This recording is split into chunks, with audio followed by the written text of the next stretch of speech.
Explain the Badlands. Explain those Badlands. That's a hell of a name.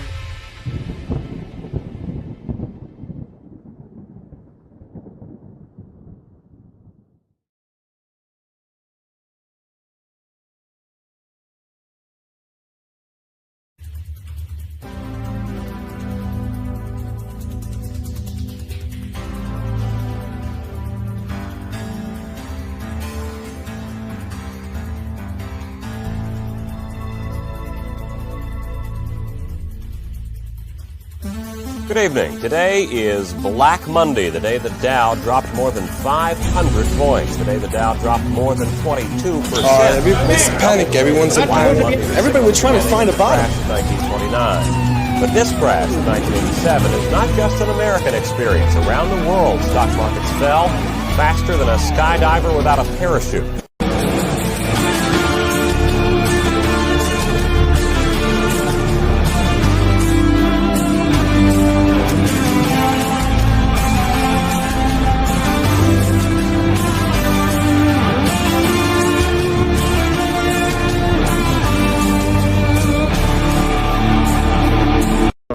What we have to confront is a deep, systemic, and structural restructuring of our world. And this will take some time. And the world will look differently after we have gone through this transition process. For centuries, they've been stuffing their stomachs with human flesh, and they've been stuffing their pockets with money. But they must realize that this bowl of vampires is about to end.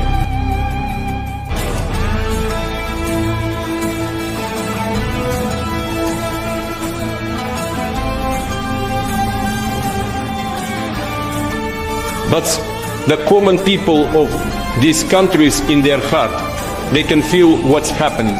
They can see our struggle for our independence, for our true sovereignty. And they see this connection with their aspirations to be truly independent, which is exacerbated by the fact that in the Western elites there is a strong desire to freeze the current unfair state of things in international affairs. Well, let me tell you something, brother. When they took a shot at my hero, and they tried to kill the next President of the United States, enough was enough. And I said, let Trumpomania run wild, brother. Let Trumpomania rule again. Let Trumpomania make America great again. People who don't believe are walking dead. They are asleep, and this is the awakening.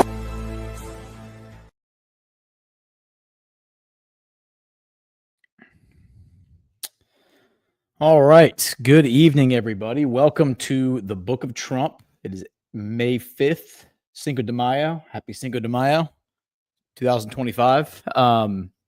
This is chapter 15. And tonight we are going to be talking about the origin story of Xi Jinping, the president of China. And I think this is good timing for it. We did Righteous Russia with Burning Bright a couple weeks ago, and then we did Assad. So it makes sense that we now do Xi. We did MBS, the Crown Prince of Saudi Arabia, a few months ago.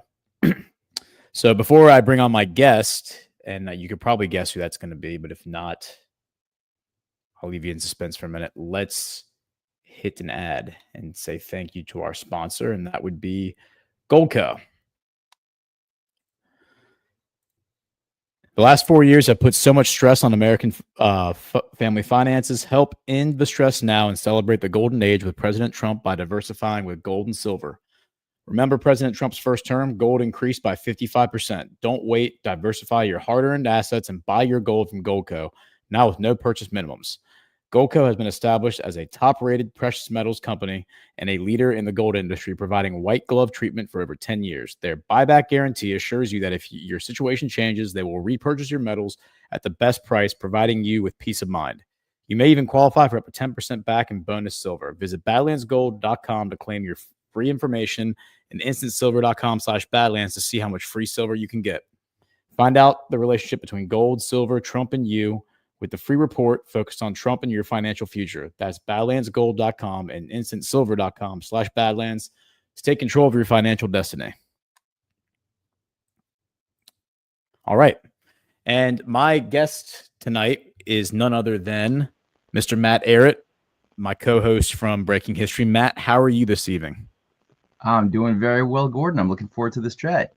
Yeah, hopefully my sound is my sound okay now. We were having some technical difficulties before the show.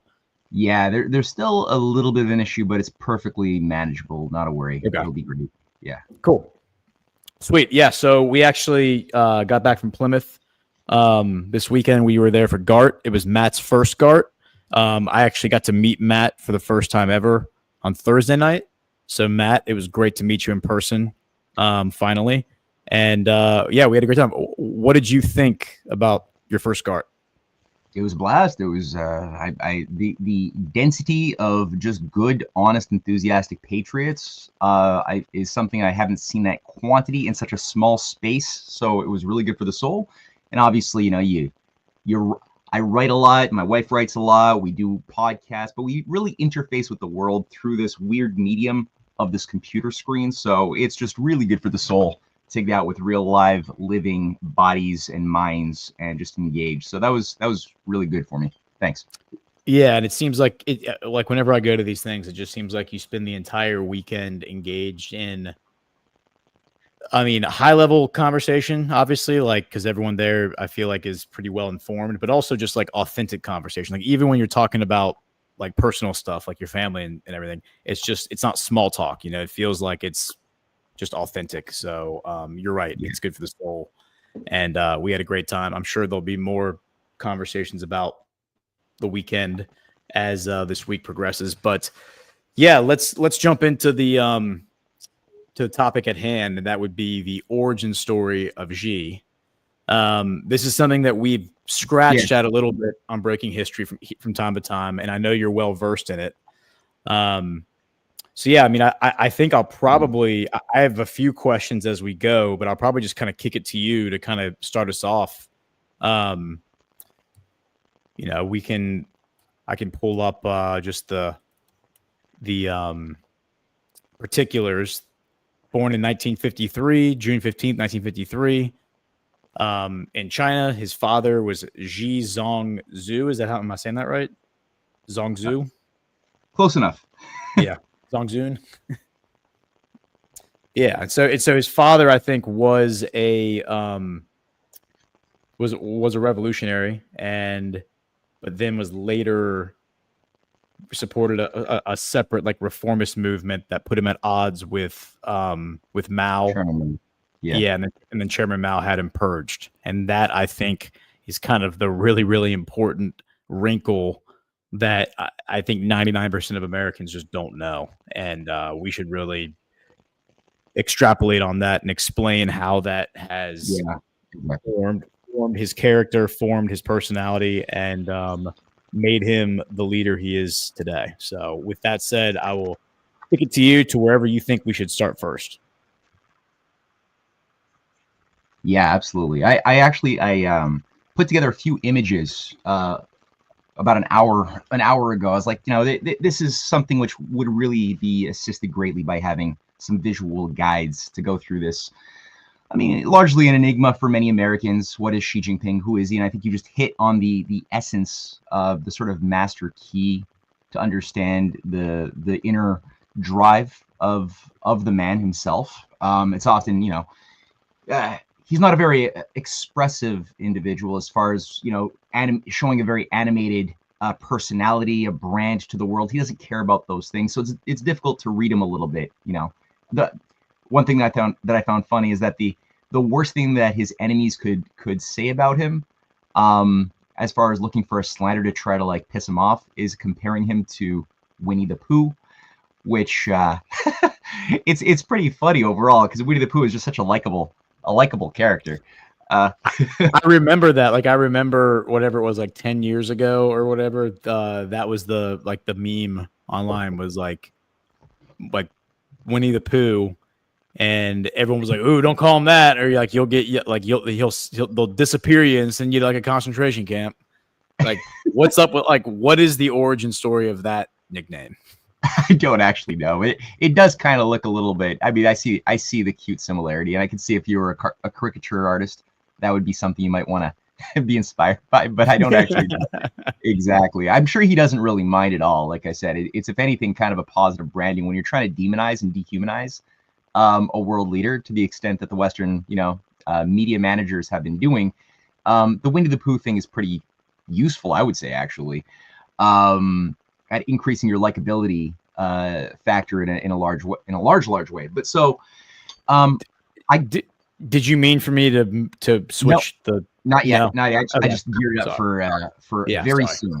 But to set the stage, because I think we're going to talk about his father, the clampdown, the shakeups, the battles inside of the Chinese elite, like the system of the intelligentsia within the Chinese Communist Party apparatus.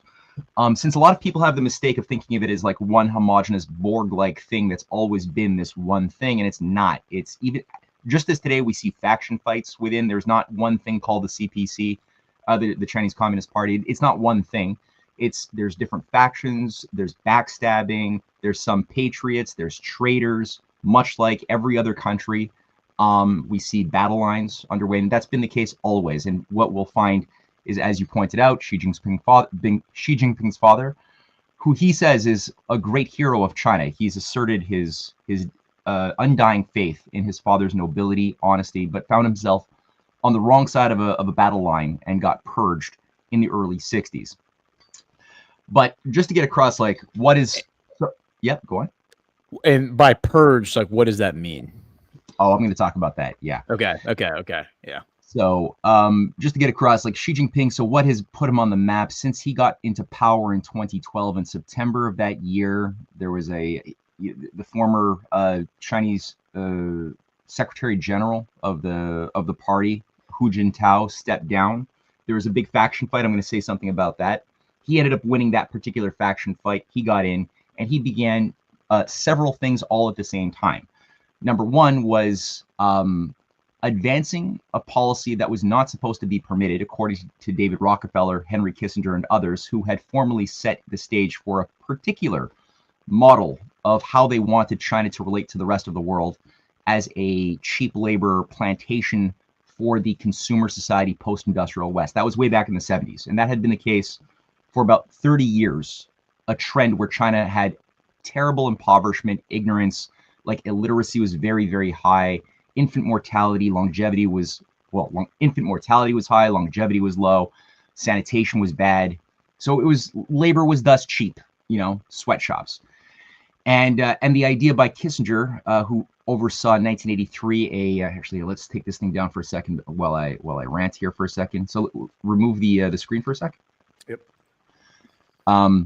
Back in 1983, Henry Kissinger organized a trilateral summit that had a base at the time, interestingly enough, in Beijing, which was not even a member of the Trilateral Commission. It was Japan, West Europe, and USA.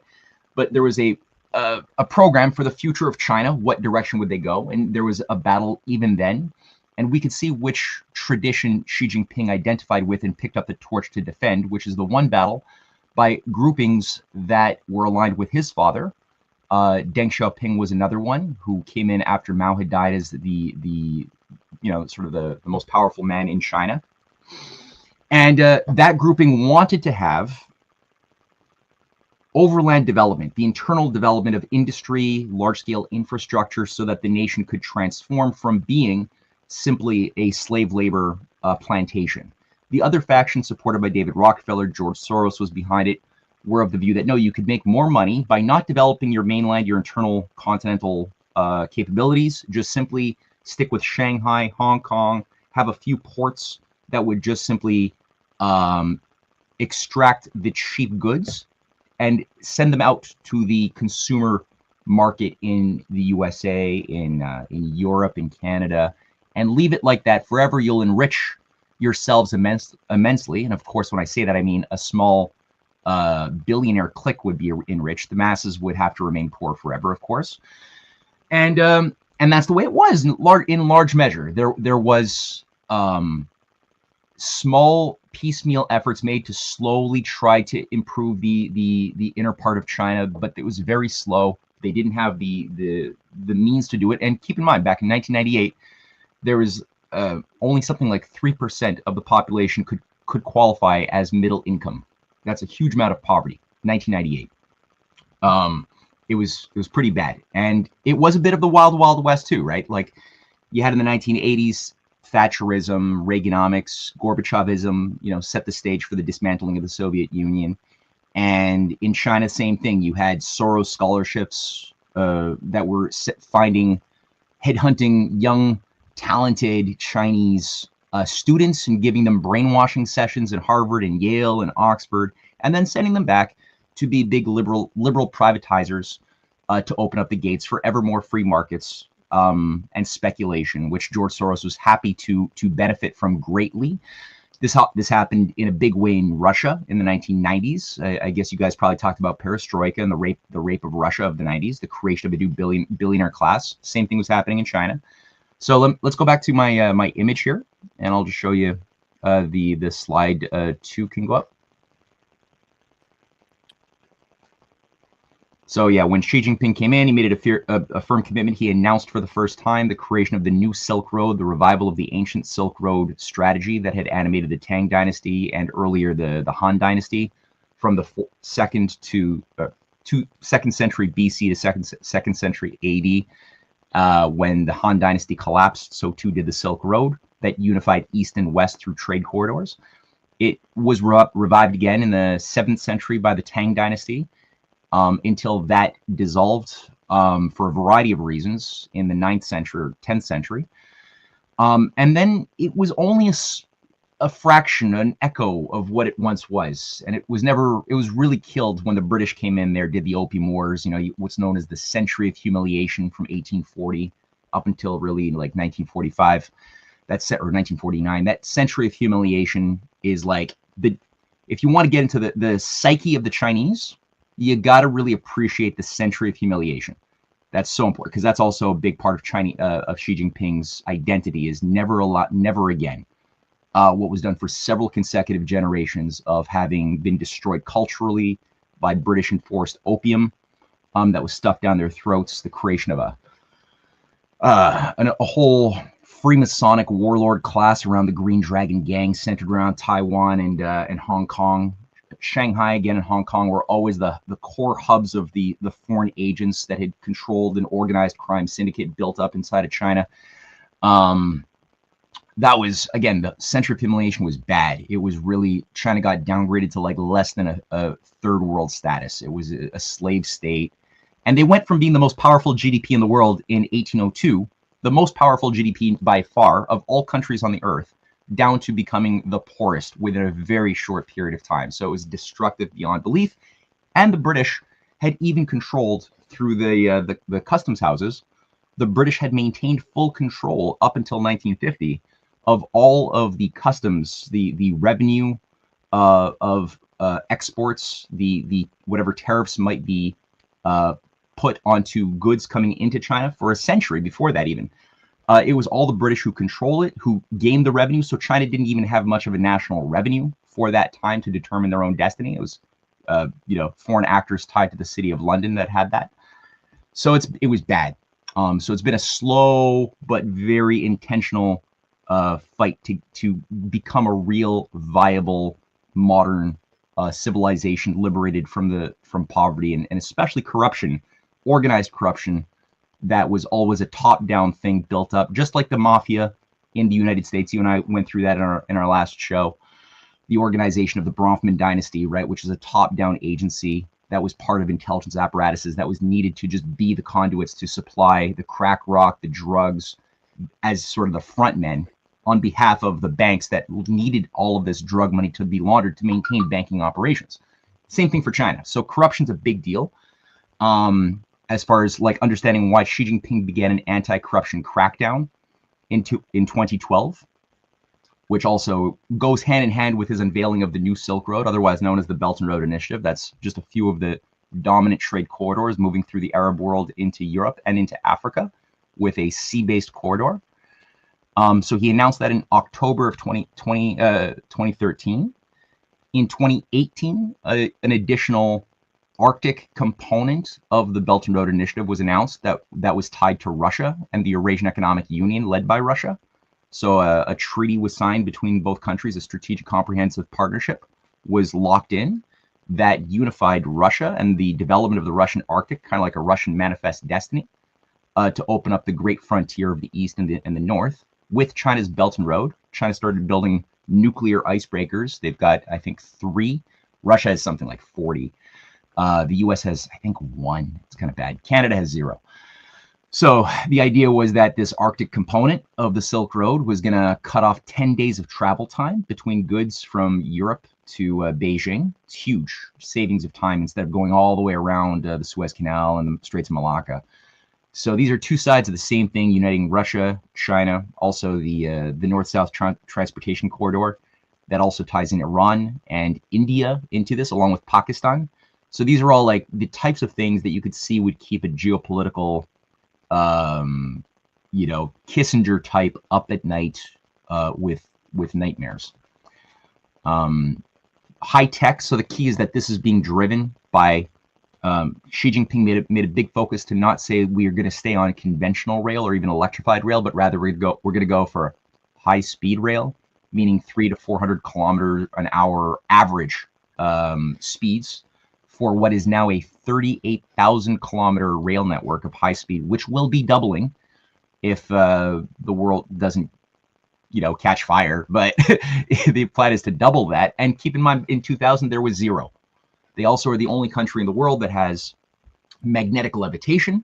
That Xi Jinping also made a big point. This is going to become a big part of the overall economy, is magnetic levitation railway, a German technology that the Germans sabotaged. So the only country developing it now is China.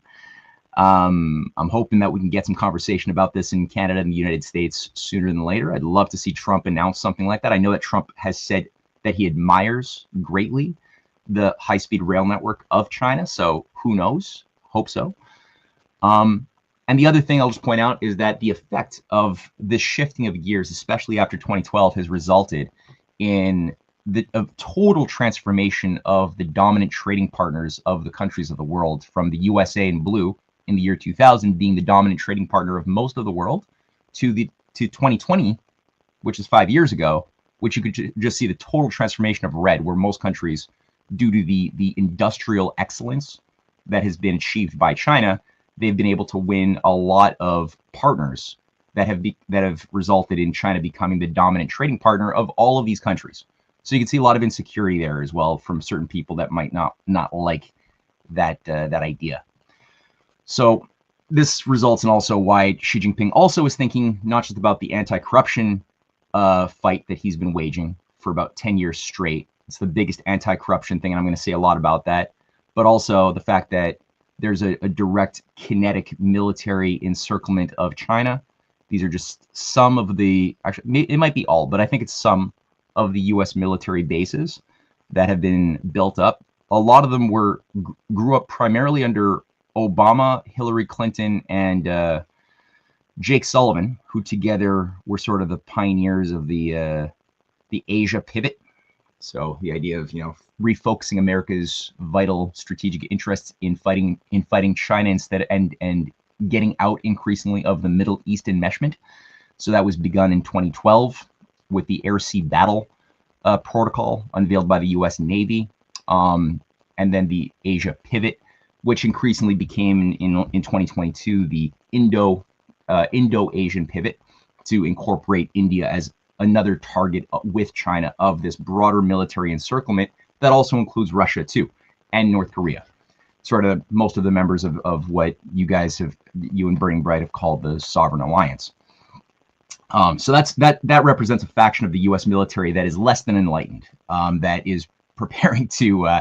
The idea behind this, just like what they've been doing with NATO's expansion on Russia's perimeter on the west side, is to say, okay, our computer models show us that we can have full spectrum dominance. We can have unilateral first strike capability to destroy the retaliatory capabilities of the militaries of Russia and China and any other nuclear power, such that they would have to give up their sovereignty and surrender to some form of some hegemonic power from above. That's the logic, at least, behind the growth of that. And you know, these leaders know that that's the case. So they're obviously trying to secure their perimeters, their regions as much as they can. But it's difficult because there's 158,000 troops. There's THAAD missile systems built up in South Korea already. There's bioweapons labs run by the Pentagon all over Russia's perimeter, China's perimeter. It's a scary thing. They're running military games. They got military deals with Philippines. Philippines has renewed their U.S. military relationship, so they're hosting an additional 4 U.S. military bases on top of the 4 that they've already been hosting, with a forced engagement with doing war exercises with the United States. So that adds to a variety of other nations in the region that have been used as sort of aircraft carriers for some imagined necessary future war. So again, Xi Jinping, the faction he's working with, this is on their mind every day when they wake up, when they go to bed. Is how are we gonna navigate through this storm? They've made the point as well, and Trump made this very clear, especially in his first term, that they want the U.S. to work with them. They've made so many offers to the U.S. to join up with the Belt and Road Initiative and make a lot of money building infrastructure and building real estate around the world. Could be great, instead of seeing this thing as a threat, which it's not if we don't treat it as such. So, okay, so that's what he's thinking about when he gets up, goes to bed. And at the end of this, I've got a few slides on the anti-corruption details, like how did he drain the swamp over the last decade too? What is this swamp in China, and how did he drain it? So I don't know, but based on that, did you want to toss any thoughts out first before I go on? Yeah. So I have a few visuals on the purge once we get to that. Cool. But yeah, I mean, I was thinking let's back up and go to. I mean, we don't have to like do his whole biography, but I had a few notes here about his childhood, where you had mentioned before, you did a little bit of a bio on him a while back on Breaking History. I took some notes at that point, talking about him being assigned in agriculture to fix tractors. And then of course what happened to his father. Like I have a few notes on the reformist movement, and we can kind of like use that as the inflection point, but didn't know if you had that in your agenda, but thought it would make sense to give a little bit more background on him. Yeah, absolutely. Well, yeah, so that's right. So his father, Xi Jinping, died in 2002.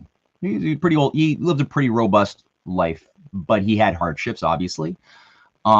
Just to be quick, you alluded to it, so might as well just show people. People are just used to seeing the old cuddly Xi Jinping, but he was actually a little cute little kid once, and that's there. Xi with the tie. The second, so right beside his sister, who's on the right, bottom right, next to the sister is Xi Jinping, and he's got his little brother to his right. The little kid is his brother. And that's his family. Right behind Xi Jinping there is the man who is his father. That's another picture of cute little Xi and his tiny brother, and his father crouching in behind. That's a picture of Xi when he's now in his 20s, maybe 30s. His father's been rehabilitated, and they're chilling. So who was his father? So his father, also Xi. In China, the family name goes first, right? Sort of the opposite from us. So he was the first Secretary General of the State Council of China for a long time, for 11 years, from 1954 to 1965. He was the Vice Premier of the State Council from 1959 to 1965. That's one of the most powerful positions of the Standing Committee. The Standing Committee is sort of this, at the time it was a 9-person body, which is the executive branch of the government. That's it. And the most important person in the Standing Committee is the Secretary General. That's kind of like the President of the United States is the Secretary General. He's like the Vice Premier of the State Council. is like second in command practically. It's pretty high up there. So he had this very, very powerful position. But in 1965, there was the first echoes of what was to become the Cultural Revolution. So he got taken down. He got fired and he got sent off to a work camp in some obscure rural part of China. And he had to spend years working as a machinist. And then that wasn't enough. So in 68, he was imprisoned for a number of years. His whole family got obviously was very traumatized by this. He wasn't alone. The Gang of Four at this point, which was sort of the controlling hand behind Mao during this period. Mao was a very old guy, possibly kind of losing his marbles at this point. I'm not really too sure what his psyche was. I'm not too impressed by the guy at this point. But the Gang of Four, which included Mao's last wife, ran all the they basically ran all the shots. It was the Cultural Revolution was also a coup against the government. So you had this faction that ran everything. There was many of their political enemies were targeted, were annihilated, were put in prisons, work camps, many killed. They were finally taken down after Mao died, and they lost their protection. Mao being alive gave them a lot of protection. Mao is sort of like a bigger than human character, a persona that the people really rallied behind. So he had the force of the people supporting him in that sense. So whatever he said was going to generally get protected, and thus they were protected until he dies, and then they weren't protected anymore. And then all of a sudden, there was a rallying of many of their enemies who had suffered, who were able to gain back a large degree of control around the figure of Deng Xiaoping, and who began quickly working hard to rehabilitate many of those who had been punished under the Cultural Revolution, including Xi Jinping's father. The Gang of Four ultimately were given life sentences in 1981. It was a very well publicized case, and most of them died in prison. I think one was let out in the last few years of their life and then died. So, question, because this might be the best time to ask these questions that I have specifically. So, did a little bit of my own digging and just took some notes. And just this may or may not be accurate because you've done a much deeper dive than I have. So, let me run this by you, and you let me know how accurate this is. What I surmised from what I read is that in the 1950s, Xi's father was advocating that local governments, like that authority should be more decentralized, that government should be given more, these local governments should be given more autonomy. The local government should be used to kind of like stimulate the economy. Whereas the people who would be considered, I guess, his political rivals inside the party were demanding more rigid centralized control and centralized planning. He wanted there to be, I think he called it like regional flexibility. So there would be, so people things could be a little more fluid in responding to conditions. Whereas again, the opponents wanted there to be a very rigid plan, centralized plan that could not be violated at all. And so what it seems like that put him in direct conflict with these Maoist like hardliners, where they were pushing for like central control, class struggle, and he was obviously opposed to that. There were some writers that it looks like he supported. There was a 1951 film called The Life of Wu Jun that he had defended. It was written by a guy named Hu Feng. And apparently it was a controversial film. Mao had denounced it as a rightist film, like a right-wing film, but Xi's father had supported it. He called for intellectual freedom. He was perceived to be intellectual freedom was like perceived to be ideologically dangerous because of things becoming progressively more repressive. And yeah. I mean, it seems like what it ultimately came down to is this reformist movement that he supported was about like decentralizing power, moving power away from centralized control. in order to stimulate the economy and have more market-based solutions emerge. Yeah, it seems, is that accurate? To a degree. It's so messy though. Like it's such Yeah. it's messy because the world was so messy. And so I guess what I'm gathering, and I'm still doing work to sort of wrap my mind around some of the, or to cut through some of the complexities of it all. So the faction around Zhou Enlai, who is like the premier of China for a long time, I think was a really noble, amazing character. He's one of the key organizers of the League of Armed Neutrality and the Bandung conferences that established the 5 principles of peaceful coexistence with Indonesia and Tito and many other nations that all said, you know, they don't want to get sucked into this thermonuclear Manichaean war situation. And they had a much more beautiful idea.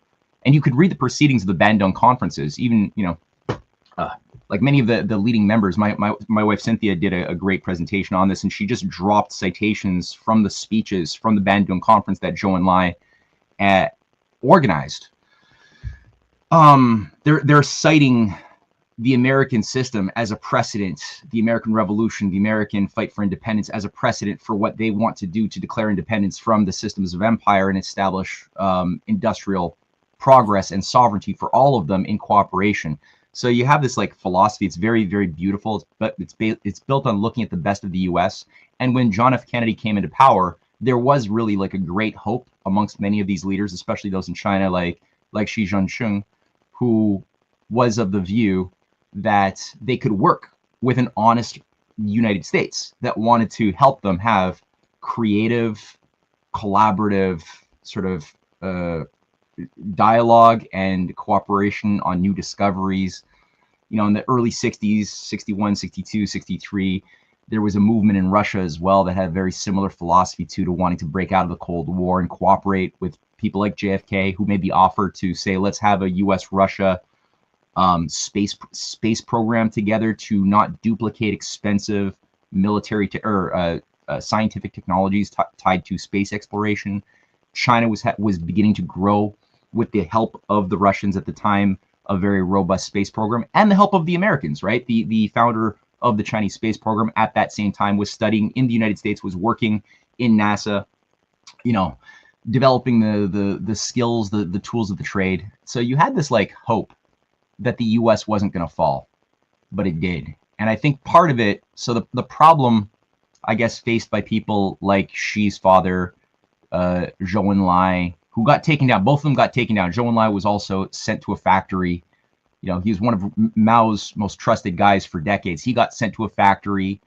That's part of the purge, right?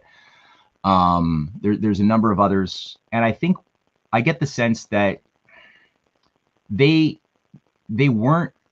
So nobody was really, you could say in hindsight, it's 2020, right? But it's like, I don't think anybody was necessarily had the right approach per se. Like they were still operating on the idea that maybe the US under Lyndon Johnson could have that JFK spirit again. And maybe the US under Nixon could have that JFK spirit revived. And they weren't able to like adapt to the fact that now something darker had taken control that was dishonest and wants to kill you. And so you had the reactionary grouping that was more into like survival at all costs, that could get really Machiavellian and bloody, that said, no, we're going to die. We need to have control. And so that's where Mao like got into this more, I guess, more pragmatic, but messily and ideologically pragmatic, to the point that a lot of unnecessary damage was done to the culture. You know, temples were destroyed, ancient heritage sites were wiped out, the young people were weaponized into things like the Red Guards, which did a lot of damage to these kids as well psychologically, because they found themselves all of a sudden, you know, going to school not to learn anything, but going to school in order to be minions, battering rams of, you know, groupings around like the Gang of Four that were trying to have more centralized command and control over their society. Now, here's where it gets a little bit complicated, because like, well, a death cult wants to kill you. And so it's like, I get where it's coming from. You got to fight with all of the resources of the nation if you're going to be able to to deal with that foreign entity. But at the same time, is that the best approach? No, it wasn't. So, it's one of those things, right? So he got definitely damaged a lot. I mean, Xi Jinping's sister, when in 1968, or was it 66? Anyway, right at the very start of the Cultural Revolution that starts in 1966, the students at one of the elite universities where Xi Jinping's family, his siblings were all studying, basically suffered. All of the students were told, okay, now you're going to go find. You have a list of all of the elite kids from the princelings, the princesslings, the children of those who had basically fought the Chinese Civil War against Chiang Kai-shek of the Nationalist Party and a big ass fascist back in the 30s and 40s. All of those kids, they're fair game now. So you can go to their houses, smash up their houses, you can beat up the kids. And it was under this time that Xi Jinping's elder sister ended up getting killed by a mob, as far as I understand it. There might be more to it, but she died in the process of this purge. Maybe she got an injury and died later. I'm not too sure. But that was also a deep rift inside of his spirit. And so I'll say something about that. But all that to say here, just to go through the list here, after Mao dies, the Gang 4 is in jail. You got people like Xi's father, who's rehabilitated. He becomes party secretary for Guangdong province from 78 to 1980, and then he's vice chairman of the Standing Committee of the National People's Congress from 1980 to 83, and then again from 88 to 93, putting him into one of the most powerful positions of the 9-person Standing Committee. That's like, again, he's the executive. He's one of the executives of the entire nation at this point. So very important figure who is working hard to build talent in his son. His son is going through a lot of hardship. Like, Xi Jinping did not have it easy at all. That's a picture of his father, by the way, in 1966, right before he's sent to jail. He's like run through the streets of Beijing, wearing like, one of these like a walk of shame almost. Walk of shame. You got eggs and tomatoes launched at you. It's pretty traumatizing stuff. Yeah. You mentioned princeling, and I noticed that was a word that kept coming up when I was reading about his youth. And so it sounds like he's sent into the rural provinces because they're like, you're going to be on the agriculture path or whatever, right? So yeah. Ultimately could become the Secretary of Agriculture, Minister of Agriculture. And as you explained on Breaking History before, so he went out there, he was performing hardcore manual labor. He was that's what I was reading. He was going around fixing people's tractors, like when their tractors broke down at their farms. In the beginning, for a while, people looked at him and just knew what he was. Like, they knew that he was a highborn. They knew he was a princeling, so they kind of gave him grief for it. He was kind of viewed as an outsider, even when he was sitting there doing all this manual labor. So there's probably a little bit of like that at play. I mean, assuming that what I'm reading is true, is that totally, like that class struggle that they talk about, where there's like a class system that it seems like certain people, maybe the Gang of Four, maybe Mao, want in place. They want that class struggle where there's like kind of the haves and the have-nots, even though they're pushing this communist idea, right? Where there's not supposed to be classes. It seems like the party or the regime wants that in practice, maybe not in theory, like in written theory, but in practice, because it separates the ruling party from the people. Is that inaccurate? Yeah. I think like one of the ideas of this, of sending the elites and the elite families out into the countryside to work in factories and rural villages and stuff. Part of me is like, I'm sympathetic to that, actually. Like, if you want to avoid an oligarchical culture that has an us versus them, we're the masters, they're the slaves, elitist identity, I get it. Like, you most of these people, they have no practical real world skills. These Eastern establishment families of the United States or Europe that are like old families, they take pride in the fact that they don't need to do work. They don't need to have real world skills because they're the thinkers who will use the brains and everybody else is their slave. So there is a morality that comes from learning real practical skills, having humility, living in a bit of like scarcity a bit. You know, it makes you taps you into your your human attributes a little bit more and shakes you out of your elitist comfort zone. So reminds me of Trump, like Trump. I mean, Trump jokes that he only worked as a carpenter for like a few days, but you know, it's like he talked about that. He talked about like going to the job site every day and like just visiting with the workers, which is something that I do even as working in the office. It's like you go to the job site and you're like making sure everything's running right. And yeah, it's like there's a lot to be said for that. I agree with you there. I think we probably would benefit from the oligarchs of today being sent into the fields to perform some manual labor. That probably would restore some humility to the world a little bit. Yeah, actually, I think that's probably the only chance some of these kids, like, you know, multi-generational young Rockefellers and stuff, have a hope in regaining their humanity is to just go to boot camp and like do something. Go be a ditch digger for a couple of years. Yeah, like fix tractors, and you know, you might come out of it a little bit more human. So, you know, I get it. I look at this stuff in a more nuanced light than a lot of people do, because I get the general ideal and the practicality of it. But again, the approach to how it's done means a lot. And this is unnecessarily,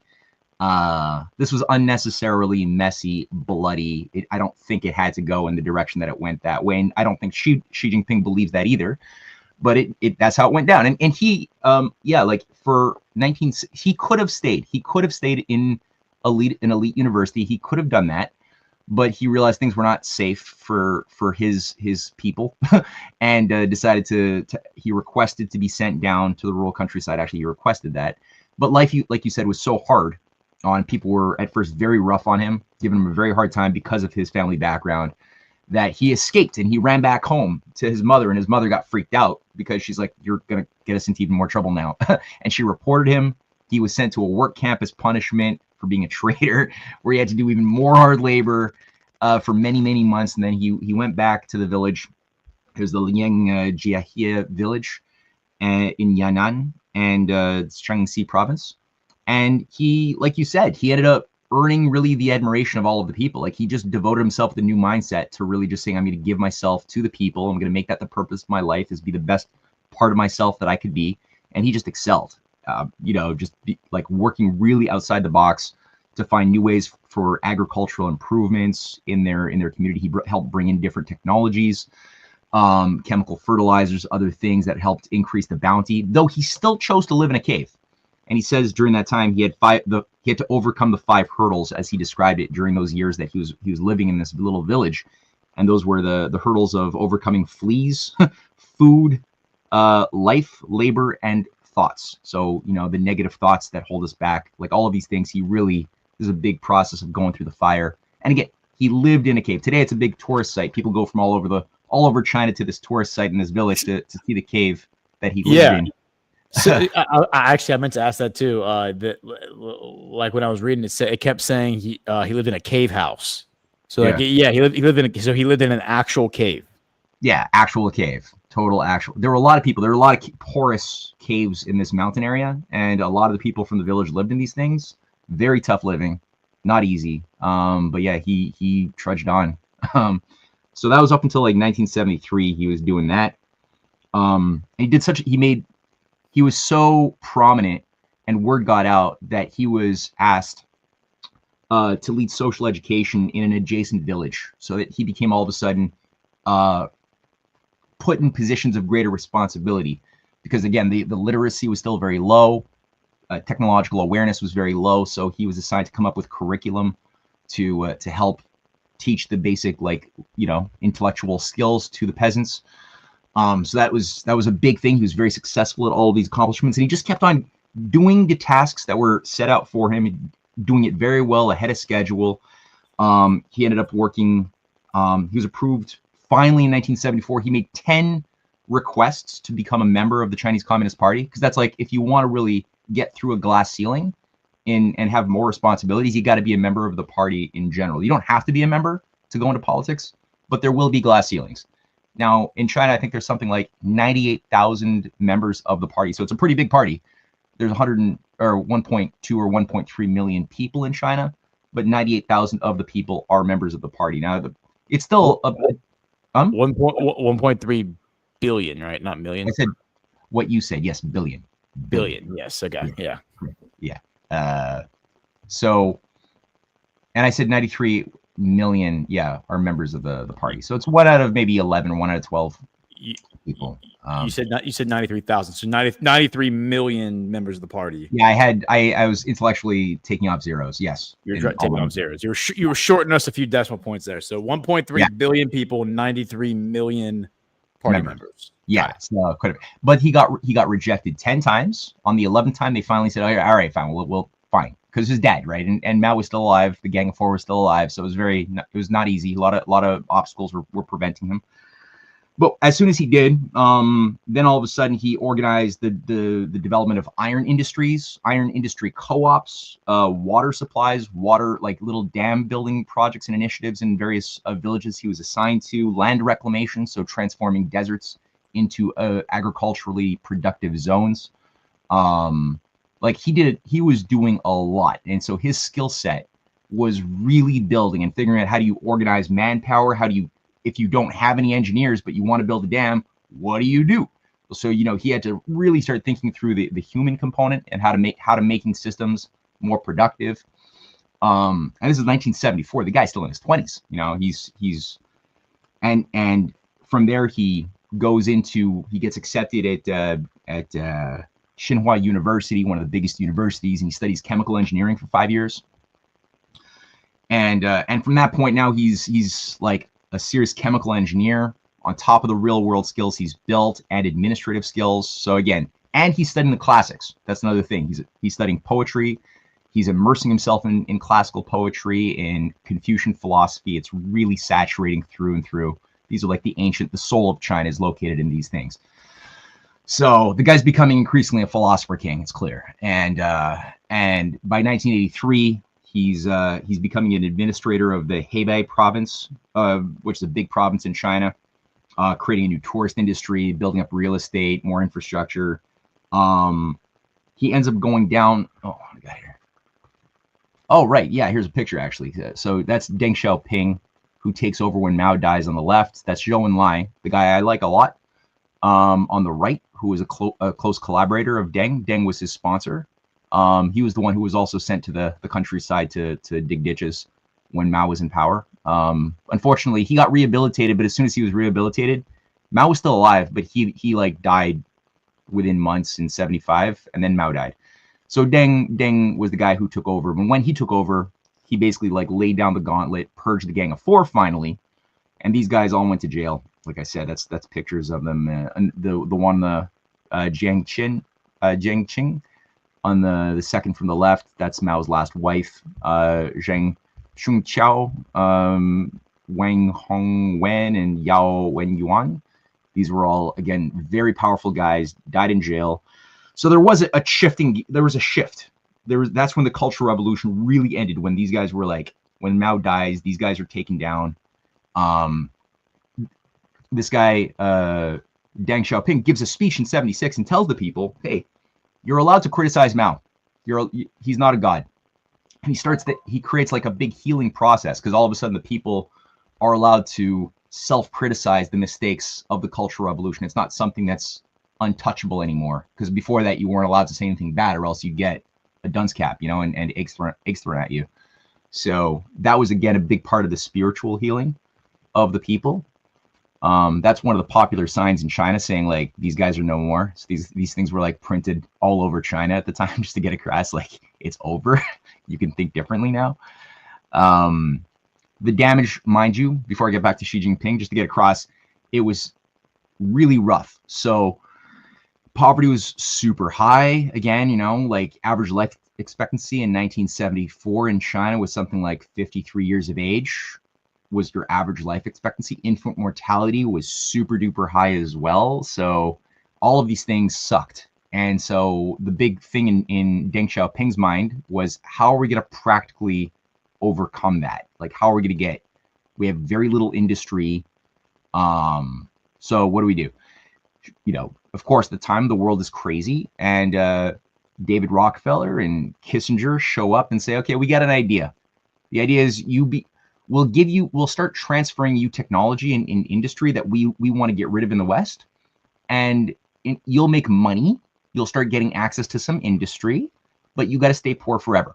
So you're going to be the cheap labor forever, slave plantation forever, and we're going to be the consumer society of, better people in the first world. You'll be in the second world, and we'll have this crystallized caste system in the New World Order, and that's the way it's going to work. And you will have a rich local oligarchy, and they'll be happy managing the local cattle, aka humans, for us.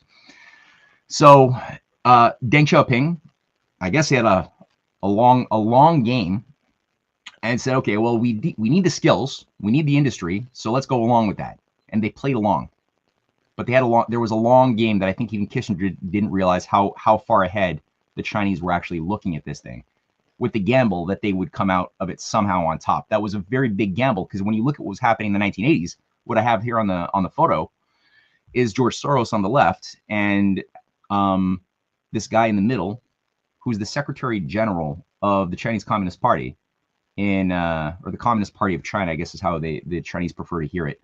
I think that's the way it's at. It's the Communist Party of China, I think is the literal term. That's Zhao Ziyang.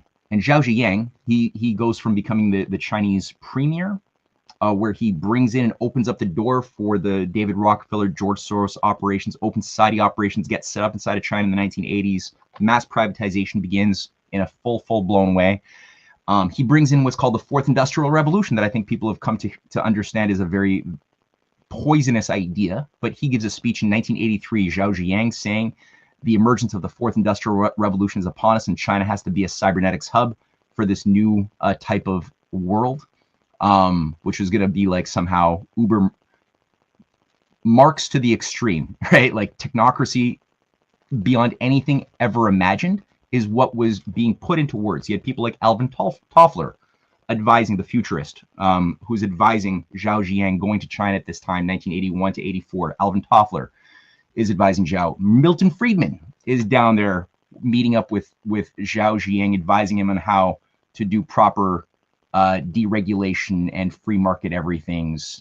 So Milton Friedman also down there. You got all these technocrats who are working to say, okay, we need a new breed of local controllers that are going to be managerial elite. So George Soros is dropping cash, and Zhao Ziyang is being celebrated as the Gorbachev of China from the point that he becomes the Secretary General in 1986, and he maintains that position until 1989, when it's discovered that he's playing a role in a certain color revolution that's designed to overthrow all of the nationalists around Deng Xiaoping that didn't want to sacrifice China and bring back a new century of humiliation. The plan was to overthrow all of them in a color revolution launched in June 4th, 1989. This guy co-ran a think tank with George Soros, just to get it clear that this guy, his personal assistant ran a think tank with George Soros, the opening up of society of China or something like that. I've got it in one of my papers. So it doesn't work. They were able to mobilize. They flush them, but a lot of damage was done in the 80s under this guy. But luckily, the color revolution didn't succeed, but so much damage, it's crazy. So Xi Jinping is watching all of this going on as he's still growing in the 80s, right? He's becoming quickly the governor of Hebei province. He's the vice mayor of Fujian province, or of the capital of Fujian. Later on, he goes on to become the governor of Fujian after he's properly administered and made the previous Hebei province very, very effective. He did one of the best jobs of any of the governors in such a short period of time. So he's given more responsibilities. He goes on and does the same thing, being the governor now both of Fujian and of Hebei at the same time. So he's like wearing a lot of hats, running anti-corruption programs, like making the nation better or making those provinces better. And he keeps on just working himself up. That's actually him in San Francisco. If you didn't notice the Golden Gate Bridge. A big part of his training is in 1984. He spends an extended period touring the United States. That's him also in Ohio, where he spent an extended stay just studying industrial agriculture and family farms with a variety of people. He worked with a lot, again, so many farmers that he became friends with. Oh yeah, that's him up there in the middle last row behind the lady. That's a recent Business Insider article titled, "Wait, Xi Jinping has an 85-year-old pen pal in Iowa?" I remember that story, actually. I was like, wait, what? Yeah. Yeah. What's the date from this story? This is 2022, I think. Yeah, so I thought, yeah. I remember this story, and I remember the media was trying to spin it like he's this is like not that it was a Logan Act violation, but he was like he's trying to make contacts with American citizens, so to infiltrate the American backcountry. Yeah. He's trying to buy out the homes from these poor little old women. Yeah. No, I know. They read into it so badly. It's like, no, he stayed at this woman's house when he was a young guy, and he slept in her kid's bedroom, and he talked about how they liked Star Wars, and so his kid had Star Wars wallpaper and stuff, and yeah, he just like made tons of lifelong friends with a bunch of these farmers, and some of them have come to Beijing to be like guests of honor at his house over the years as well. So that's just a fun connection. And I think even Terry Branstad, the former governor of Iowa, had met Xi Jinping during that time. And he's the guy that Donald Trump assigned to be the ambassador to China in his first term. I don't know what he's doing now, but that was nice. That was a nice touch. That's his wife, who's a famous singer in China as well. So yeah, that's a few things before I go into the anti-corruption stuff and the Shanghai clique. Yeah. Anyway. Let's hit an ad, and then we'll reorient and go into the anti-corruption stuff. So okay. Our second sponsor, final sponsor of the evening, is Safe Street. Now is the perfect time to secure your home and your loved ones. Get a free ADT smart home security system valued at $1,200 from ADT authorized provider Safe Streets. Plus, get a Google Nest doorbell camera at no cost and a $200 Visa gift card from Safe Streets, the most trusted name in home security, with more than 106,000 4.9-star Trustpilot reviews. Visit getsafestreets.com/Badlands or call 925-529-6541. That's 925-529-6541 to speak to a representative today. $99 customer installation charge and purchase of new monitoring service required. For their termination fee apply.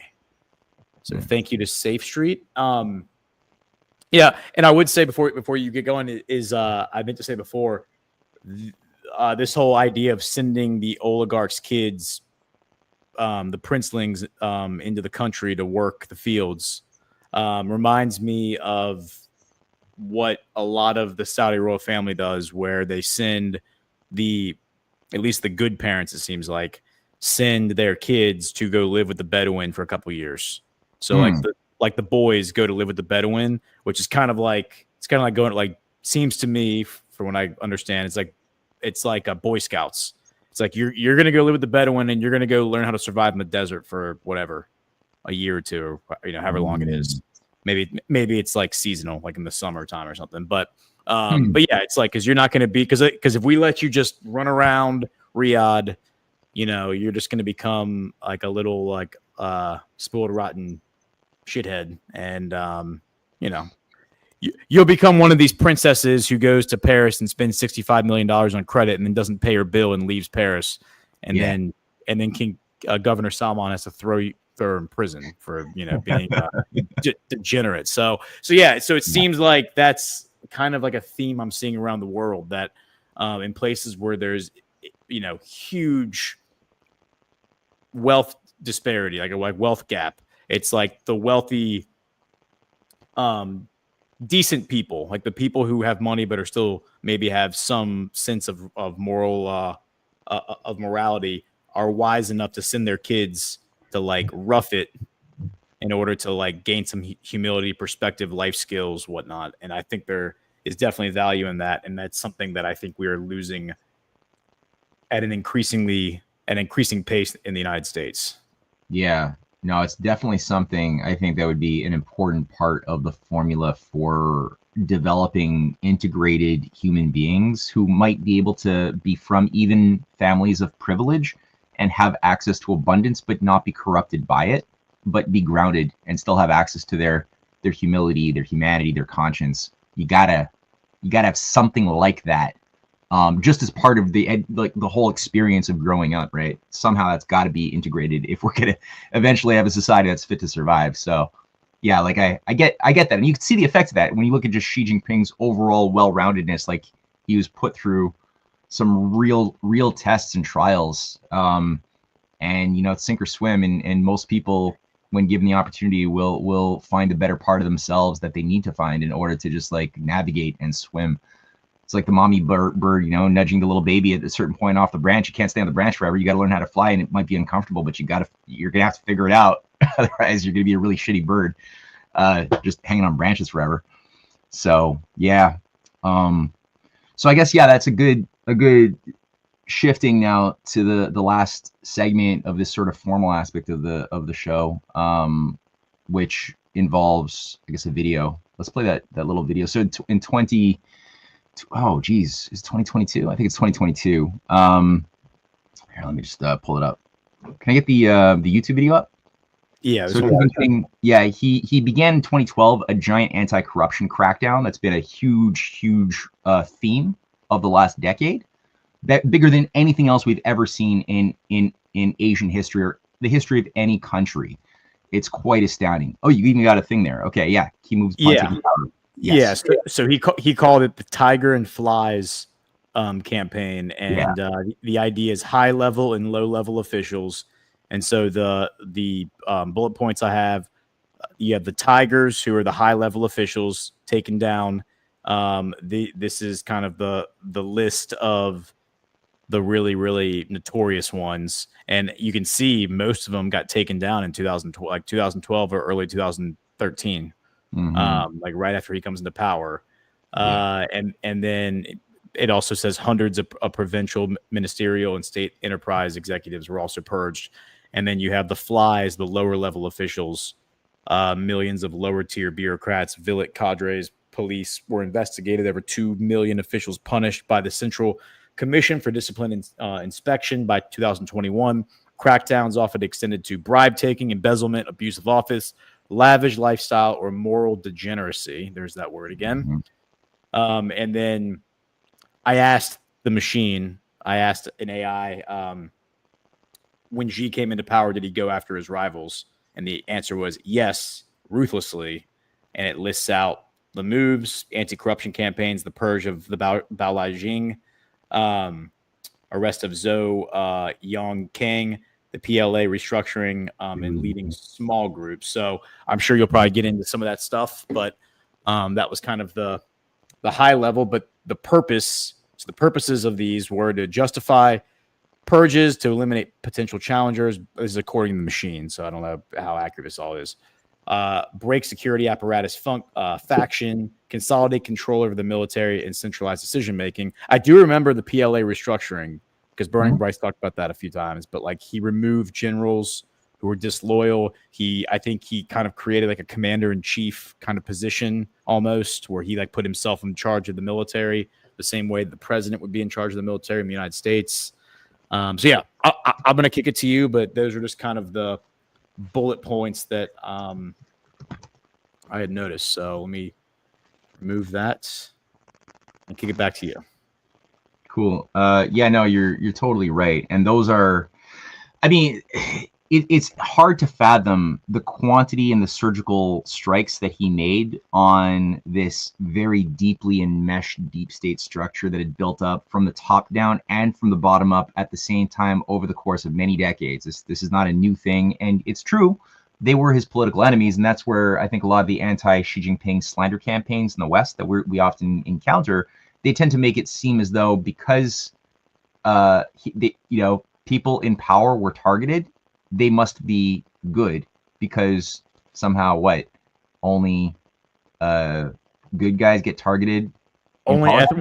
only ethical people hold political office, and everybody knows that. That's right? rule one of political science is only good or moral, ethical people become politicians. It's a test they have to take before they enter office. Right. Yes, of course. Right. So, yeah. So when you look at like, so what were these people a part of? What were they doing? Were these really virtuous players, innocently being taken down by this big bad Xi Jinping, Winnie the Pooh, or were they part of something nefarious? And so, just to get across, like, what side of the faction Xi positioned himself, and what are these factions? Because the Shanghai clique is going to be an important thing as far as like an exuding center of billionaire evil that has been embedded in there over decades and decades, especially under the British control of China, where they maintained Shanghai and Hong Kong as their two primary hubs.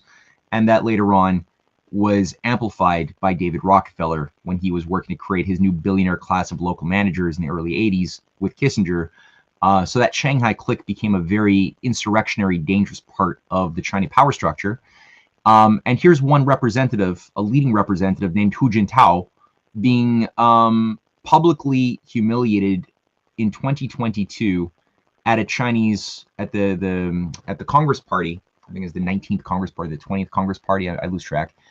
Where it's 42 seconds, but you could just run that little video right there. Or I have to run the video. Eh? You don't run it. Yes, I run it. Okay. You have to run the video. Okay, let's just do that. So that's. No, sounds good, but yeah, make it full screen. Oh yeah. So yeah, that's basically the former Secretary General of the Chinese Communist Party, and up until 2012 when Xi Jinping took over. But he was still a member of the 7-person standing committee, and he's basically being told, "You're not welcome here anymore."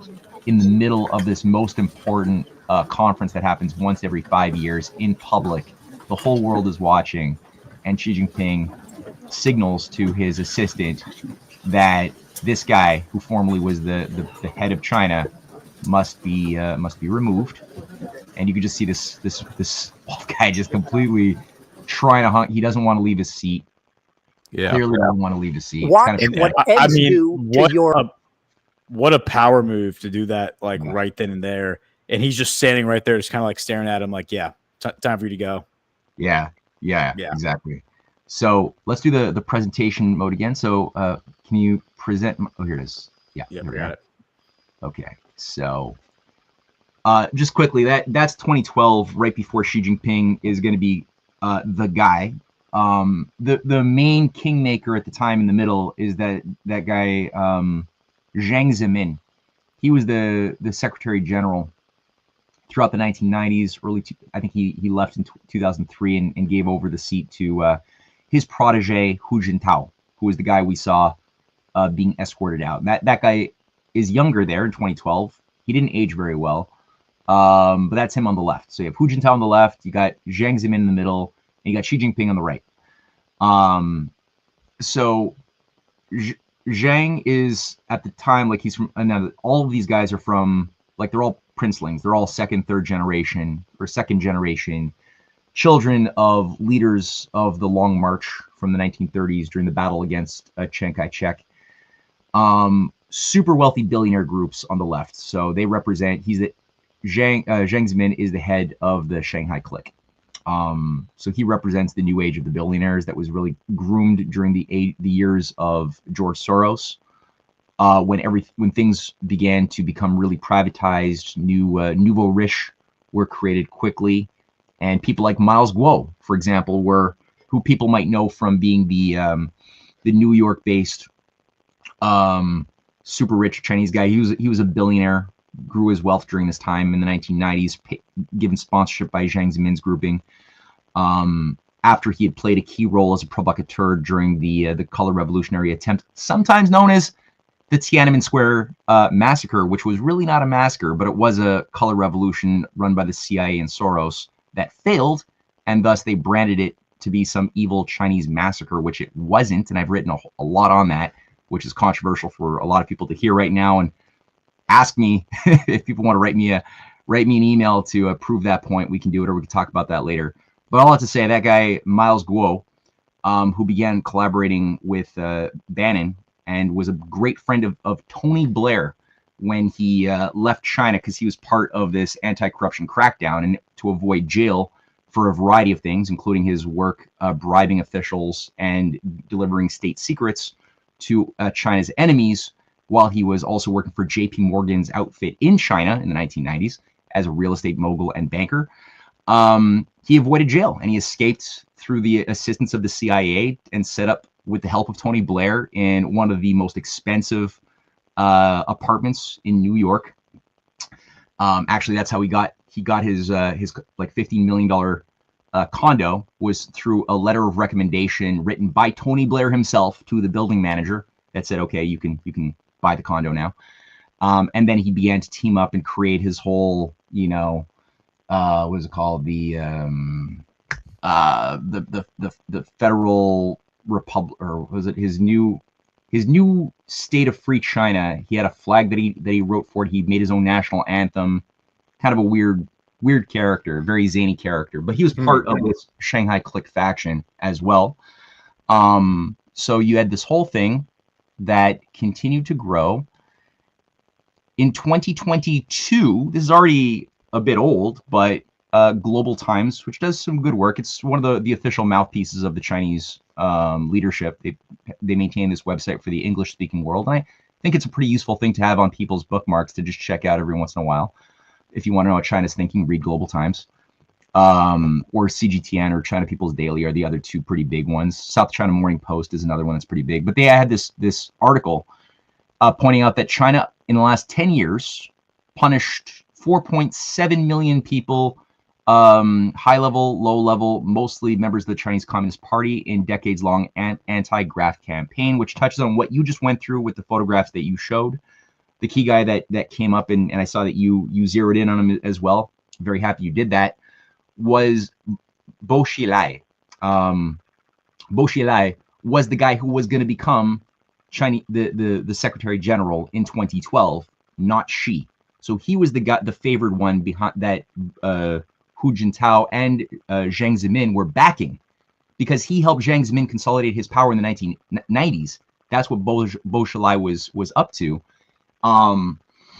He was that's a picture of him and his completely degenerate son on the right.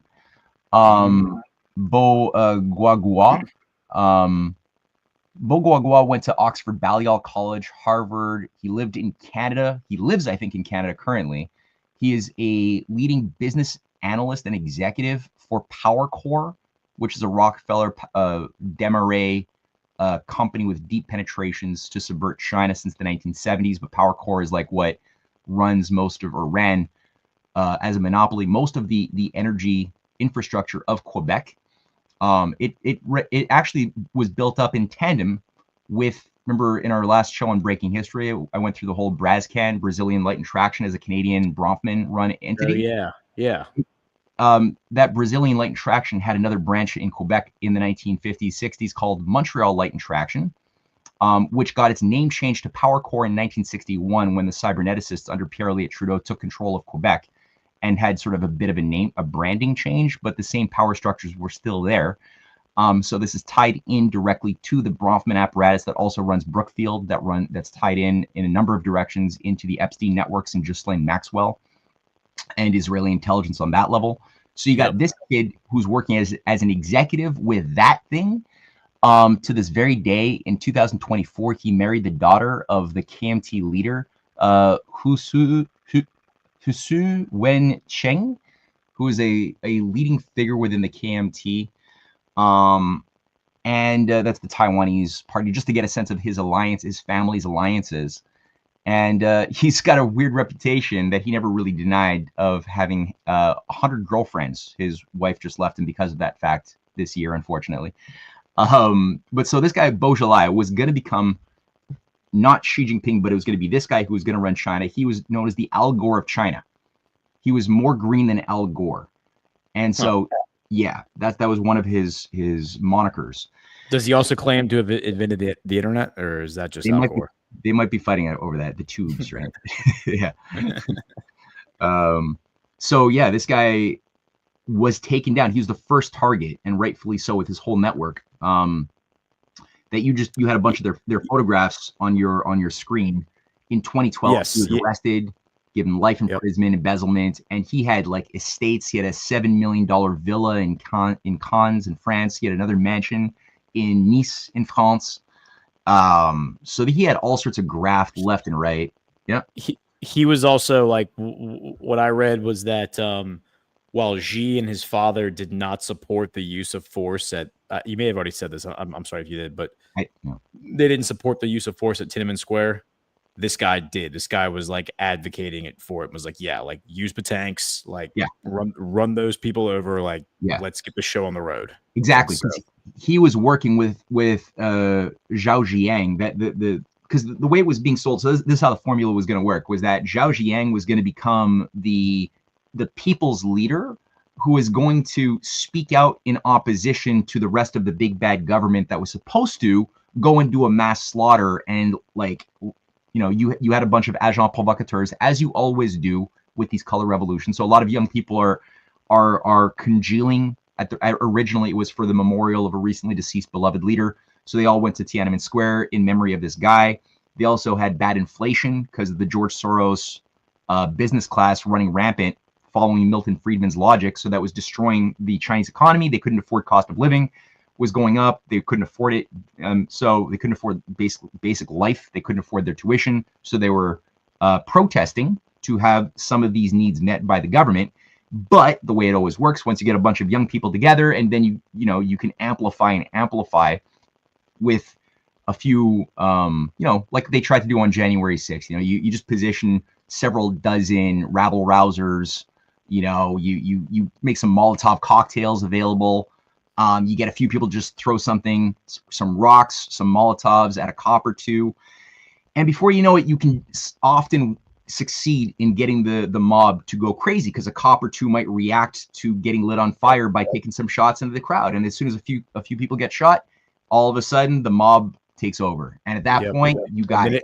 Then it becomes organic, like quote unquote organic, right? Because then it's earnest people who are acting in earnest, doing things that they wouldn't have otherwise gone out there and done. But you put them in the situation, you created the conditions, and then you lit the fuse and walked away and let it go off. Exactly. And if anybody wants to see, like, maybe we could do in the future a presentation on Tiananmen Square as a color revolution, because I've got hundreds of photographs of cops who were lit on fire and died.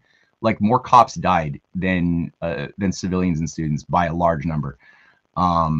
It's crazy. And the numbers that we were given are totally made up anyway, but the actual provable numbers of people died was about 300 on both sides, and most of that on the dead cops far outweighed. Like one entire busload of cops, or maybe they were PLA soldiers, and they weren't even armed. They weren't even allowed to carry guns. Just like today, the cops in China don't carry guns. They don't even carry pepper spray. They don't even carry batons. I don't know how the hell they do it, but that's the case. So it was the case back then too. And there was a case where a whole bus filled with PLA, I guess it was PLA soldiers, was locked up, was barred up from the outside. They couldn't get out, and the thing was lit on fire. They all died. It was like, there's crazy footage of this stuff. So all that to say, yeah, that was and so Bo Xilai, his job was to rabble rouse, or maybe it was his father, I think it was him, who was like rabble rousing to say, no, let's go down with the iron fist, let's kill some people. And then that would assist then Zhao Ziyang to say, okay, now I'm going to be the great hero of the people. And I'm going to be the new Gorbachev, who's going to become like the new dictator that will like do the full Rockefeller for China at that point. So yeah, he was sick. Like, this guy was bad news on so many levels. And he was given life sentence. So life imprisonment for all of these things, and justice begins to be served. And they called them, this is like not my name. This is what the name that all of the Chinese understood the Bo Xilai faction to be, the new Gang of Four. And yeah, you had the photograph there of Zhu Yongkang, who was the head of the Central Political and Legal Affairs Commission of China. Super powerful position. Also given life imprisonment for leaking state secrets to China's enemies, probably the CIA, maybe Israel. I don't even know the details. A lot of stuff is kept in closed doors, so you don't always get to see the details of these things.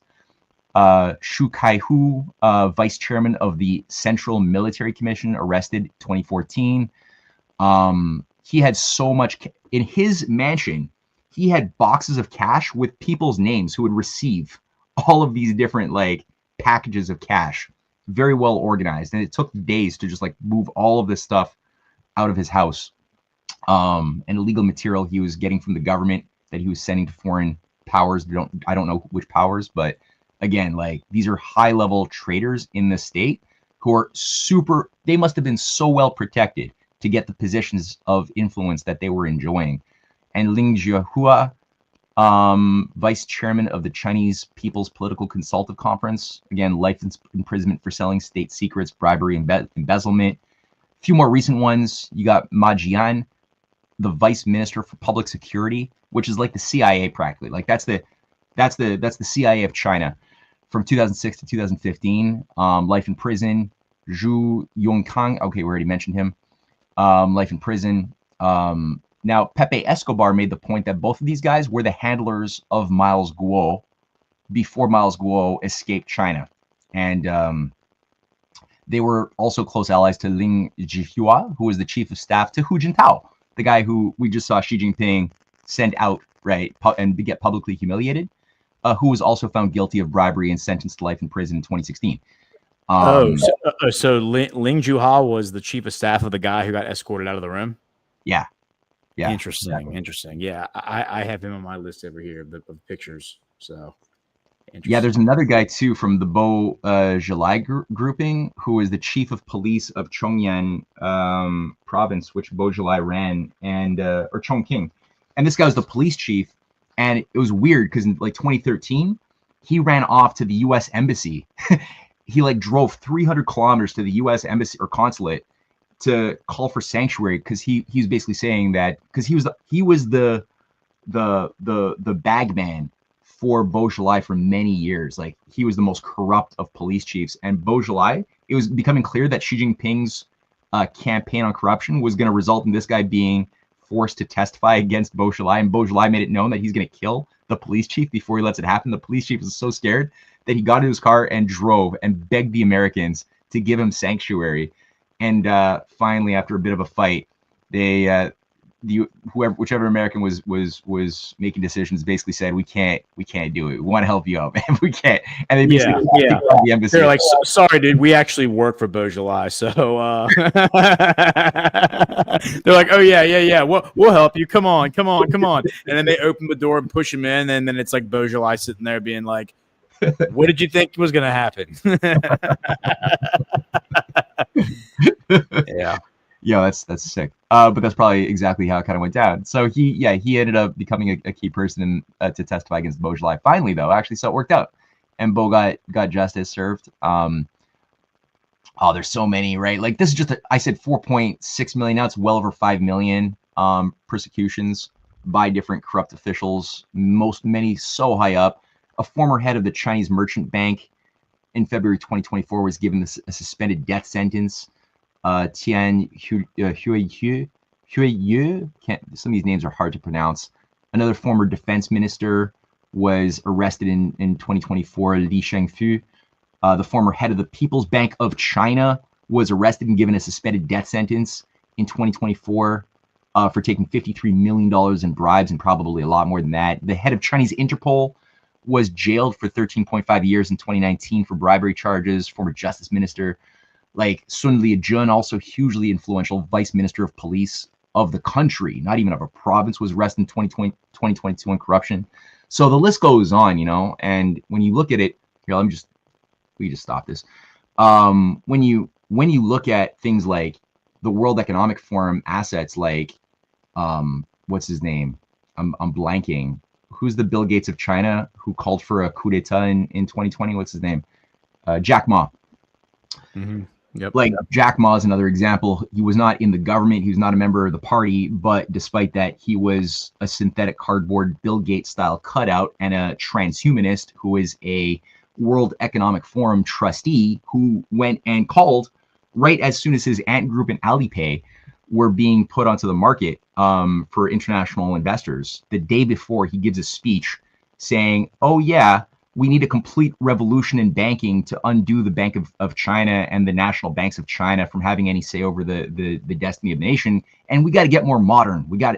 And as soon as he called for basically a banking coup on behalf of the same overlords running the World Economic Forum, he immediately got taken down and disappeared. People were like, did he get killed? What happened to Jack Ma? And, as it turned out, he was just put into one of his little mansions and told, you're not allowed to leave your house while we take down all of your privileges and all of your positions, and all you're allowed to do now is teach high school. So you can see that there's he was also part of this thing. He got his personality constructed form in the 1990s, from being a school teacher to being this rock star software engineer. And by the way, his ant group and Alipay, which actually does run social credit. So the social credit bad shit that we see about China, some of that does exist. Some of it is made up and doesn't exist. For example, there is no this is one thing I'll say. There is no actual any government social credit system. If you're somebody who's born in China, you have no need to get a social credit score. It's not something that comes with being a Chinese person. However, 1 billion people in China do have social credit scores. What are they though? It's Jack Ma. It's his. Yeah. He runs this ant group and has a Alipay credit system. It's predatory lending that he's been creating over a couple of decades. That comes with, well, kind of like any credit card. You have bad credit, you get a score, it makes it harder to get a loan, whatever. So, but that comes with a number, and that does have associations with your buying behavior, things like that. But the Chinese government actually has been fighting in the legal courts against Alipay for its predatory lending practices and its abuses, because it's tricking people into signing up and downloading this easy credit so you can buy a house, buy an apartment, buy a car. Even if you're a young person, you can't afford it really. Now you can. So there's been this insurrectionary thing working against the Chinese people through this World Economic Forum trustee, weakening China from within. And that thing is actually based in the British Cayman Islands. So the headquarters is not even in China. It's actually the Tencent company, which runs it as a shell company, who's based in the Cayman Islands, offshore tax haven, outside of any legal jurisdictional or regulatory authority of China. And its one of its dominant investors is the Carlyle Group, the Carlyle Group, a bunch of BlackRock, a bunch of British companies are owning this thing that we're told in the West is big bad China abusing its people. Are you telling me my governor Glenn Youngkin is the one behind Chinese social credit scores? Because he 100% was the head of the Carlyle Group. I mean, a few short years ago, right? 2021, yep. He ran for governor, but it was a few years before that he was the head of the Carlyle Group. So this is Ali. I love that irony. I eat up ironies. That's so good. Yeah. Yeah. So. Is this Alibaba? Is that what Alipay is? Isn't that Jack Ma? Alibaba is an umbrella that owns Alipay and a variety of other financial, shenanigan makers. Very powerful. And also Ant Group is the even bigger umbrella that owns that Alipay and is a part of. Yeah. Or Alibaba is a part of. Yeah. Yeah. So, it's worth noting that for those who aren't familiar with Virginia politics, nobody in Glenn Youngkin's cabinet, government has supported Trump during his 2024 campaign. Couldn't even get any of them to post on social media when Trump would come hold a rally in Virginia. They wouldn't even be like, "Oh, everyone go to this rally to support Donald Trump." Nope, couldn't do that. Winsome Sears, his lieutenant governor, is now running for governor, I think, against CIA soccer mom Abigail Spanberger, she's the Democrat congresswoman who literally ran on the premise, I worked as a CIA agent for 8 years, and that makes me highly qualified to be your congresswoman because I'm a CIA agent, but I'm also a soccer mom. Yeah. So it just blows my mind. And the fact that Trump has given Glenn Youngkin kind of a wide berth, I think that's why. I think it's he recognizes that Youngkin is being put in place to lower the temperature of the room so people in Virginia stop paying attention to politics again. Right. But yeah, I'm getting off topic here, but I'm just letting you know that I think these Republicans, man, you got to keep an eye on them because I think a lot of them are actually subversive communists. I think you might be right. I think you're onto something there. No, and in that sense, there's just so many parallels when you like put on those lenses to evaluate the nuances of China.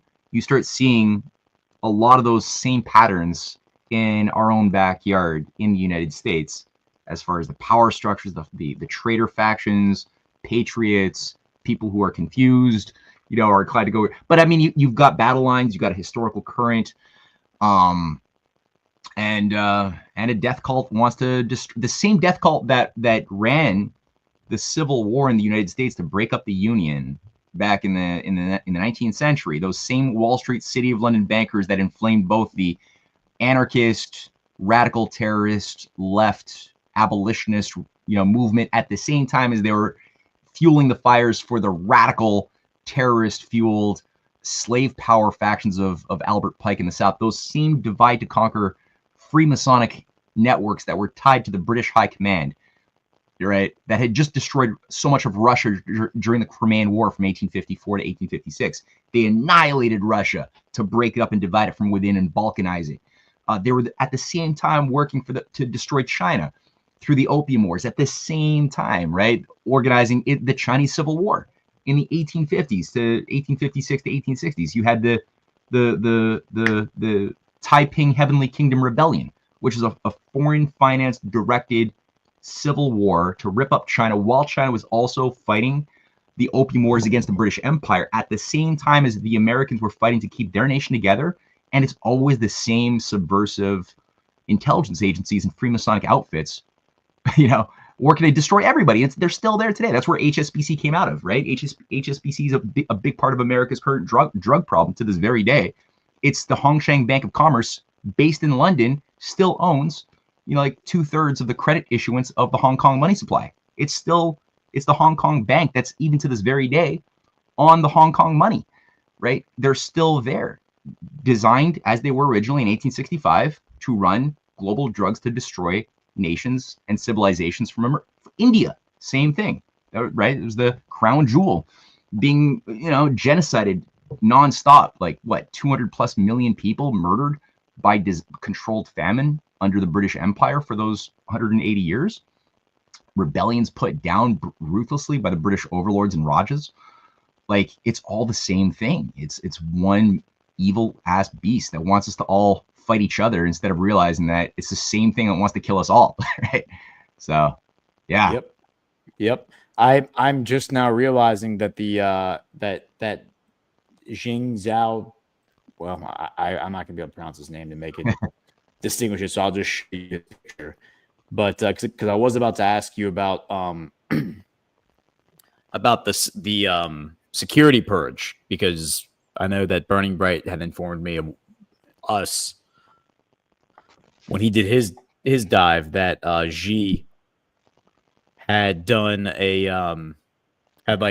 just like Putin and just like Trump, he brought his own security in and integrated them into the security. Yeah. So this guy right here, Zhu Yongkang, he was like the head of, effectively, he was the head of the what would have been the Secret Service, among other things, but like what we would consider the Secret Service, and getting rid of him and then reorganizing the PLA is part of like getting Xi's own security guys in as Secret Service, so he wasn't trusting the party's security, which obviously wouldn't have been good. Yeah, that was a difficult one for me to investigate. And I got to ask Burning Bright for the resources that he found to have the greatest value in that story. Because I was not able to substantiate that yet. Definitely, like he went for all the top security guys, Ma Jian, Zhu, like all of them, you're right. But I don't know what he actually brought in. And so do you actually have any information there regarding no, I don't. I mean, just running stuff into the machine and just getting sources, going and checking the sources, having the bullet points, but no, I don't have the details, the actuals on the specific people he would have brought in. Okay. Yeah, I do have that really hilarious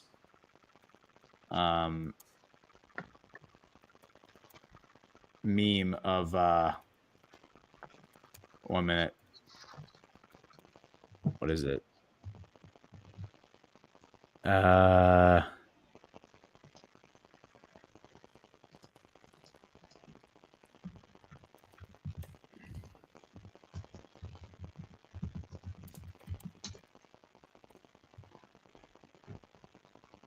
This one.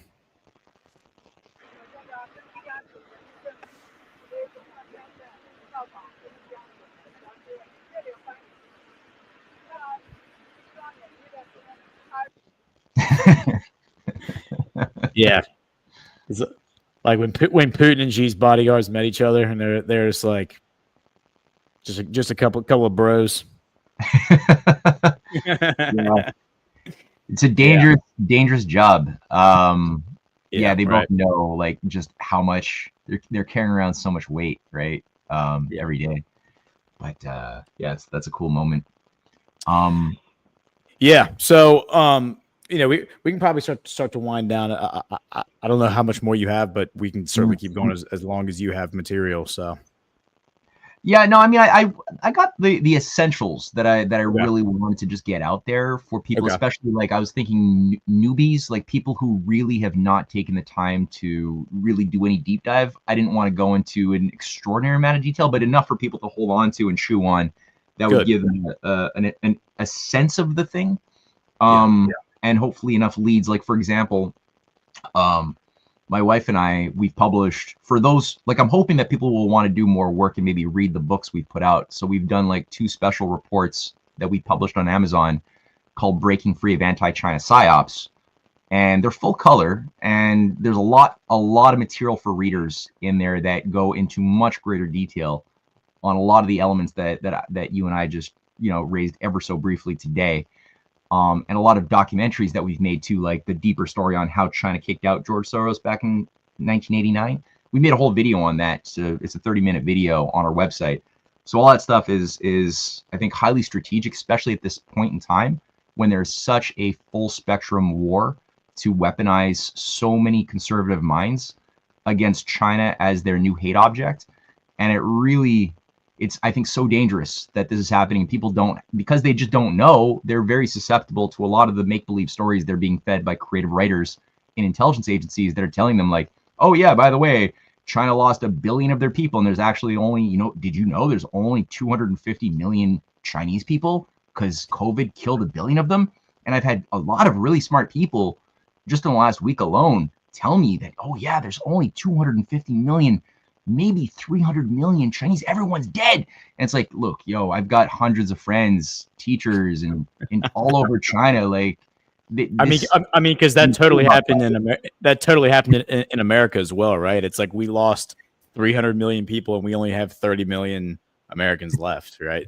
Yeah, of course. Yes. Yeah. Naturally. Yeah. No. That's such a good point and well said. And that is the real reason for doing this show is to educate, or I guess just shine a light on that part of reality, to destigmatize a lot of the fears that I think are fomented in geopolitics, that are inherent in geopolitics, that are the emotions that are used to weaponize us, to make us afraid of foreign cultures, foreign places, make us susceptible to fear-mongering campaigns that are designed to get us to engage in jingoism based on our nationalism. So weaponizing nationalism to foment jingoism, which then leads to war, forever wars, and killing people we've never met before who've done no wrong to us for no reason whatsoever. Mm-hmm. So that's really a big reason that I'm doing this show, is to talk about this, because there's so many different topics to discuss. We can't do them all possibly in one show. And and so this was all about just introducing the character of Xi, which I think we've done.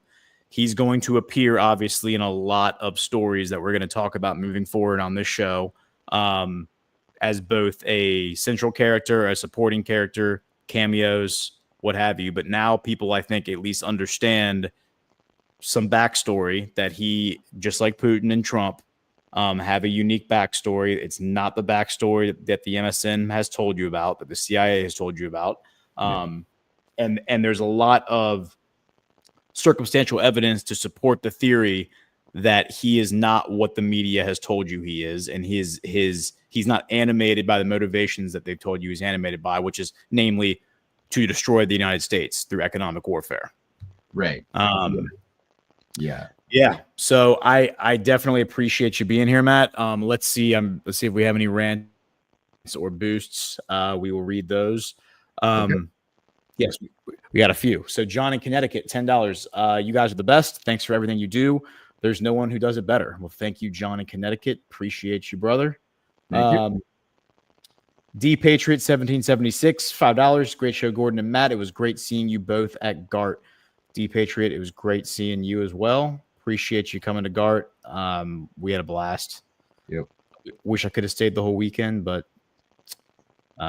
yeah, I had like the moment I left Saturday morning, had 2 ballet recitals Saturday night. My best friend's son got baptized yesterday morning. Then my daughter's birthday party. Then hosting the whole family, extended family for the daughter's family celebration tonight. So it's been like nonstop, just running from one place to the next since I left. Yeah, and let's check real quick Badlands the boosts.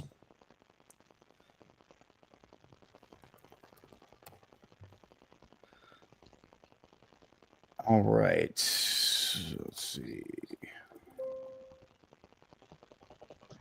Okay, while you're doing that, so I mentioned that I got the anti-China psyops and the videos. I didn't say where to get them. So if you're looking at the screen, people will see my name in right under my face here, Matt Arrett, and then in brackets there's CanadianPatriot.org, and go there to that website and snoop around. You'll see like a panel saying "Buy the books." Click on that panel, and you'll see within that the anti-China psyops options. You'll also find a video section on there too. So click on watch the videos, and you'll see a whole bunch of stuff on there. Like who's running foreign interference into our elections in Canada and the United States. It ain't Russia and it ain't China. It's something else. So yeah, all of that's treated in depth on that website. Awesome. Yeah, and we will we'll drop those links in the comments if for anyone who's listening on. Right, I'll do that now.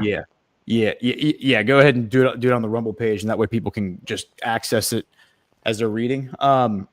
Yeah. So Matt, again, thanks for being here. We're definitely going to have you back to do another discussion. I have a few different ideas. You and I can kind of talk about that on offline. I have a pretty good idea for how I want the next 5 episodes to go, because I think now that we've introduced a few concepts, introduced a few characters, we can kind of start to get the story rolling of everything that's happened over the past 15 years. Because it seems like from this discussion, 2012 was a really, really pivotal year, right? You had Arab Spring, you had the war launched against Assad. We did the origin story of Assad 2 weeks ago. You have Xi come into power in 2012.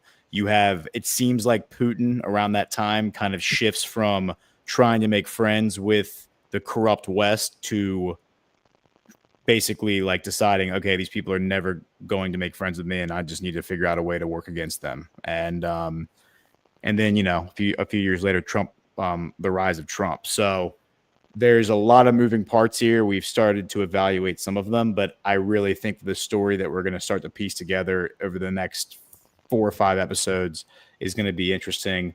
I'd like to have you back to talk about some of that stuff. But thanks again for being here. So, it was a pleasure. No, I'm so appreciative that you're helping to expand the minds of Americans to incorporate so much more of an international and historic spectrum than they would otherwise have access to. So this is just great that you've created that platform. So good on you, dude. And yeah, just call upon me anytime, and I'm there. And I guess you and I will chat again on Wednesday on Breaking History. That's right. So anyone who hasn't checked out Breaking History, tune in Wednesday at noon Eastern time.